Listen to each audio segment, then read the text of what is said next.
ఓం నమో నారాయణాయ.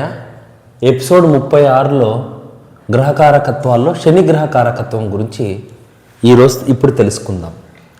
రోగములు, దుఃఖము, మరణము, దాసీజన సౌఖ్యము, విధవా సౌఖ్యము, నపుంసకత్వము, అనాచారము, పౌరుషహీనము, పాపార్జన, వామాచారము. చూడండి, ఈ వామాచారము అనేది బుధుడికి వచ్చింది, శుక్రుడికి వచ్చింది, శనికి వచ్చింది.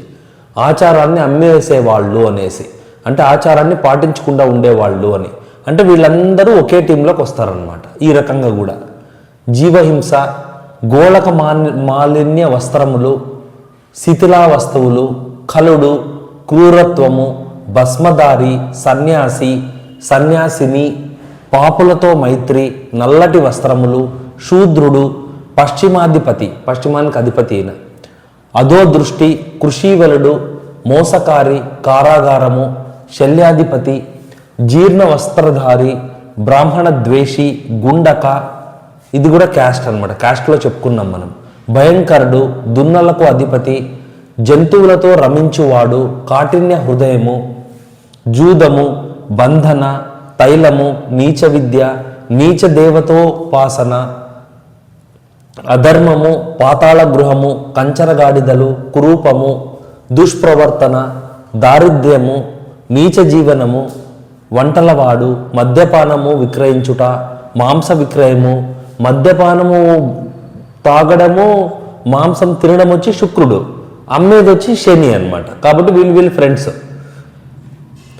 మాంస విక్రయశాల, భోజన విక్రయము, హోటల్స్, ఇనుమ అంగడి, కాఫీ హోటల్స్, శిథిల గృహ నివాసము, దిబ్బలు, పాయకానాలు అంటే టాయిలెట్స్, బలిపెట్టు చోటు, శ్మశానము, చీకటి ఇల్లు, భిక్షక గృహములు, సమాధులు, రుద్రరూపము, జమ్మి చెట్టు, అంటే సమిది,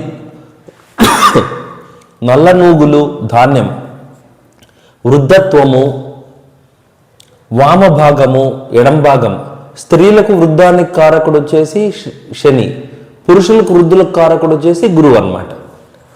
మారణాస్త్రములు, శక్తి ఆలయములు, జీర్ణ కరణములు, జీర్ణం అంటే పాడుబడి శిథిల గృహాలు ఉంటాయి కదా, వాటిని మళ్ళీ పునరుద్ధరీకరించడం అనమాట. జీర్ణం అయిపోయిండేవి అంటే చాలా పాతబడి ఉండేవి అనమాట.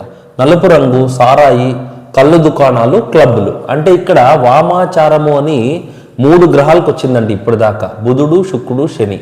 కాబట్టి ఆచారాన్ని అమ్మి తిరిగేసేవాళ్ళు. ఇప్పుడు సూర్యుడికి రాలేదు, చంద్రుడికి రాలేదు వామాచారం అని, కుజుడికి రాలేదు వామాచారం అని, గురువుకి కూడా రాలేదు. కాబట్టి వాళ్ళంతా ఆచారాలని పాటించేవాళ్ళు. కాబట్టి వాళ్ళంతా ఒక టీం అనమాట. ఆచారాలు పాటించేవాళ్ళు. ఇక్కడ ఇప్పుడు ఒకటండి, శనిని నీచగ్రహంగా భావిస్తున్నారు. ఇది చాలా పాపం. నీచ వస్తువులకు శని కారకుడు, అంతేకాని శని నీచుడు కాదు, అది గుర్తుపెట్టుకోండి. ఎందుకంటే ఇప్పుడు నోటికి కారకుడు గురువు, గుదస్థానానికి కారకుడు శని. అంటే మనం తిన్నది బయటికి రావాలి, తినడానికి మాత్రమే నోరు దాన్ని శుచిగా ఉండాలంటే అది కూడా అవసరమే కదా. సో టాయిలెట్స్ అనేవి కూడా ఖచ్చితంగా అవసరం అనమాట. అలాంటి నీచ వస్తువులకి ఈయన కారకుడే తప్ప ఈయన నీచుడు కాదు. దీన్ని బాగా గుర్తుపెట్టుకోండి.